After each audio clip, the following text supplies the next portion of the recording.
Hello everyone, I hope all are feeling well. जैसा कि अभी आपको दिख रहा होगा, राहुल गांधी ने जो है ओम बिरला के खिलाफ अविश्वास प्रस्ताव जो है रख दिया है। तो हम लोग यहाँ पे देखेंगे कि आखिर अविश्वास प्रस्ताव होता क्या है और इससे क्या हानियां हैं, और इसके साथ ही इसको पारित करने के बाद फिर क्या होता है जो सामने वाली पार्टी होती है। सबसे पहले बात करें तो अविश्वास प्रस्ताव ओम बिरला अध्यक्ष के खिलाफ अविश्वास प्रस्ताव का नोटिस दाखिल किया गया है। और इसमें जो है अविश्वास प्रस्ताव क्या होता है और ये कैसे काम करता है, इसके बारे में जो है हम लोग देखेंगे। यहाँ पे जैसा कि आपको स्क्रीन पे दिख रहा होगा, ये रहे ओम बिरला जी, स्पीकर ऑफ लोकसभा।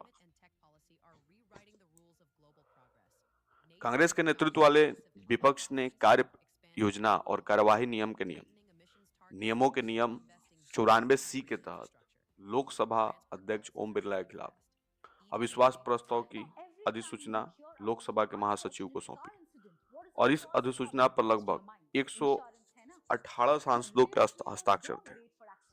विपक्ष ने ओम बिरला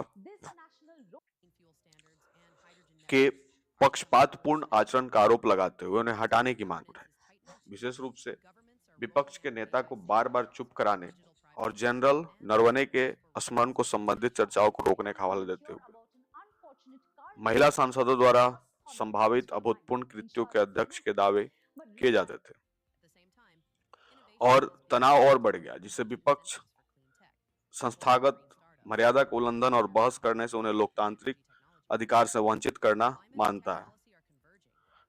अविश्वास प्रस्ताव एक ऐसा मतदान है जिससे निर्धारित किया जाता है किसी प्रमुख पद पर आसीन व्यक्ति, विशेषकर सरकार या प्रबंधन में, उस पद के लिए उपयुक्त है या नहीं।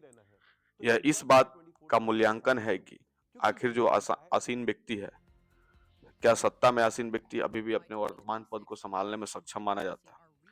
सरल शब्दों में अविश्वास प्रस्ताव एक ऐसा मतदान है जो तब किया जाता है जब सत्ता में आसीन व्यक्ति पर अपने विश्वास खो देते। भारत में पहला विश्वास प्रस्ताव अगस्त 1963 में आचार्य कृपलानी द्वारा 1962 के भारत चीन युद्ध के दौरान के बाद लोकसभा में पेश किया गया था।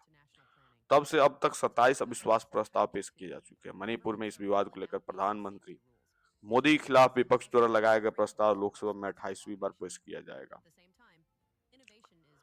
अब देखेंगे यहाँ पे आखिर संविधान में इसका क्या नियम है। तो हमारे संविधान के अनुच्छेद 75(3) में कहा गया है कि मंत्रिपरिषद सामूहिक रूप से संसद के निचले सदन लोकसभा के प्रति उत्तरदायी है। लोकसभा में कोई भी सांसद जो 50 साथी सांसदों का समर्थन जुटा सकता है, मंत्रिपरिषद के विरुद्ध अविश्वास प्रस्ताव लाने का अधिकार रखता है। लोकसभा सदस्य को अविश्वास प्रस्ताव लाने के लिए सुबह 10 बजे से पहले लिखित सूचना देनी होगी। प्रस्ताव स्वीकार होने के 10 दिनों के भीतर मतदान होना चाहिए।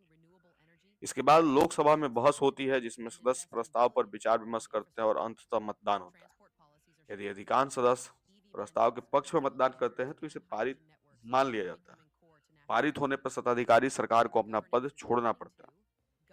प्रधानमंत्री नरेंद्र मोदी की सरकार को अविश्वास प्रस्ताव का सामना पहली बार नहीं करना पड़ा। 2018 में भारतीय जनवादी परिषद TRSS ने प्रधानमंत्री के खिलाफ अविश्वास प्रस्ताव पेश किया था, जिसे स्वीकार तो कर लिया था, लेकिन वो खारिज हो गया था। लोकसभा में कुल 543 सीटों में से 272 सीटें का बहुमत है। वर्तमान में राष्ट्रीय लोकतांत्रिक गठबंधन NDA सरकार के पास 331 सांसदों का समर्थन है, जो कि काफी अधिक संख्या है, जबकि भाजपा भारतीय जनता पार्टी के पास अकेले 303 सांसद है। प्रधानमंत्री मोदी का विश्वास प्रस्ताव में हारने की संभावनाएं बहुत कम है। हालांकि इस प्रस्ताव के कारण सरकार को मणिपुर पर बयान देना ही पड़ेगा, जहां हिंसक झड़पों में कई लोग मारे गए हैं। लगभग 60,000 लोग भी स्थापित हुए हैं। 2 महिलाओं को नग्न अवस्था में घुमाए जाने का वीडियो वायरल होने के बाद जो है, जिसने देश भर में और विश्व स्तर पर आक्रोश पैदा किया। सरकार को भविष्य में ऐसी घटनाओं को रोकने के लिए सख्त कदम उठाने होंगे। तो आई होप आपको समझ में आया होगा ये अविश्वास प्रस्ताव क्या होता है और जो अभी कंट्रोवर्सी चल रही है इससे क्या वहां पर रिएक्शन हो रहा है। मिलता है ऐसा कोई नया वीडियो है।